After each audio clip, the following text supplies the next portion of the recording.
مخالفین کی طرف سے اللہ تعالیٰ کی طرف سے آنے والوں کے خلاف الزام تراشیوں کا ایک بڑا حصہ ان کی ذات اور کردار پر ناپاک حملوں کی صورت میں ہوتا ہے۔ اس میدان میں بھی جماعت کے مخالفین یہود سے بکلی مشابہت رکھتے ہیں، مگر اللہ تعالیٰ جو اپنے پیاروں کے لیے غیرت رکھتا ہے، وہ غیروں یہاں تک کہ شدید ترین مخالفین کے ذریعے بھی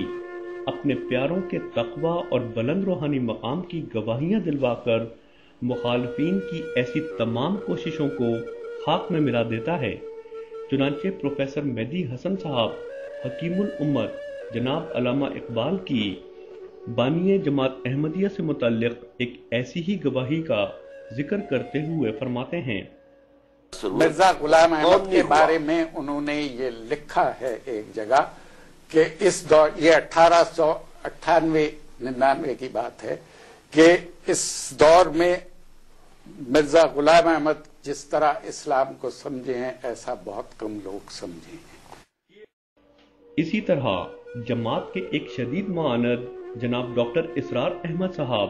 علامہ اقبال کی ایک اور گواہی کا ذکر کرتے ہوئے اقرار فرماتے ہیں کہ انہوں نے کہا تھا کہ انہوں نے کہا کہ اگر کوئی شخص آج اسلام زندہ دیکھنا چاہے تو قادیان میں جا کے دیکھے۔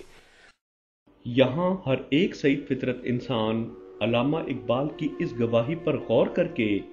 بخوبی اندازہ لگا سکتا ہے کہ جس شخص نے اپنے پیروکاروں میں وہ روحانی تغیر برپا کر دیا کہ گویا قادیان کی بستی اسلام کا زندہ نمونہ بن گئی، تو وہ خود تقوی اور تعلق باللہ کے کس اعلیٰ مقام پر ہوگا۔ اسی طرح علامہ اقبال کے بیٹے جسٹس جاوید اقبال صاحب سر سید احمد خان کی مرزا صاحب کے زہد اور تقوی سے متعلق ایک گواہی کا ذکر کچھ ان الفاظ میں کرتے ہیں۔ سر سید احمد خان نے بھی مولانا سید میر حسن کو منع کیا تھا کہ ان کے ساتھ جھگڑا کرنے کی ضرورت نہیں ہے، ہمیں کیا ان کا جو بھی عقیدہ رہے ان کے پاس، لیکن ہمیں اس سے کوئی غرض نہیں۔ لیکن سنے ہے کہ آدمی بڑا صالح اور نیک ہے، اور وہ مقابلہ کرتے تھے ان عیسائیوں سے، تو یہ سمجھتے تھے کہ ٹھیک ہے یہ اپنا کام کرتے جائیں، ہمیں اپنے کام سے غرض ہے۔ غرض تمام تر مخالفتوں، الزام تراشیوں اور مظالم کے باوجود الحمدللہ جماعت احمدیہ ترقی کی شاہراہوں پر گامزن ہے۔ چنانچہ اس بارے میں ایک حسد اور نفرت بھرا اعتراف کرتے ہوئے جناب ڈاکٹر اسرار احمد صاحب فرماتے ہیں، قادیانیت کے فتنے کو کوئی گزند نہیں پہنچا ہے ان کے غیر مسلم قرار دیے جانے سے۔ وہ فتنہ جوں کا توں پنپ رہا ہے، جوں کا توں پھیل رہا ہے، جوں کا توں وہ اپنے سرطان کی جڑیں پھیلا رہا ہے ہمارے معاشرے میں۔ ڈاکٹر اسرار احمد صاحب تو صرف پاکستان میں جماعت احمدیہ کے پھیلاؤ کا ذکر فرما رہے ہیں، جبکہ حقیقت یہ ہے کہ جماعت احمدیہ نہ صرف پاکستان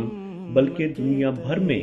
اللہ تعالیٰ کے فضل کے ساتھ ترقی کی شاہراہوں پر تیزی کے ساتھ گامزن ہے،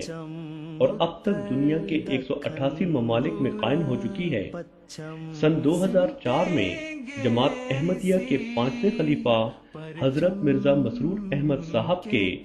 غانا کے دورے کے موقع پر صدر مملکت غانا بنفس نفیس جماعت کے اجتماع میں تشریف لائے اور جماعت کے بنی نوع انسان کی خدمت کے کاموں کو سراہا۔ اسی طرح سن 2005 میں صدر مملکت سیرا لیون الحاج ڈاکٹر احمد تیجان کبا صاحب نے نہ صرف جماعت احمدیہ سیرا لیون کے جلسے میں شرکت فرمائی بلکہ افتتاحی تقریر بھی فرمائی۔ آج صرف جماعت احمدیہ ہی ہے جو منظم طور پر پیار، محبت، دلیل اور خدمت انسانی کے کاموں کے ذریعے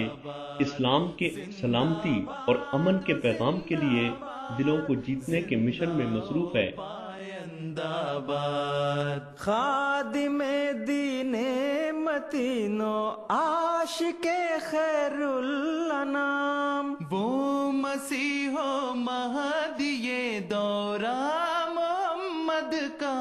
غلام، چاند اور سورج نے دی جس کی شہادت زندہ باد، احمدیت احمدیت احمدیت زندہ باد زندہ باد و زندہ باد زندہ و پائندہ باد زندہ باد زندہ باد زندہ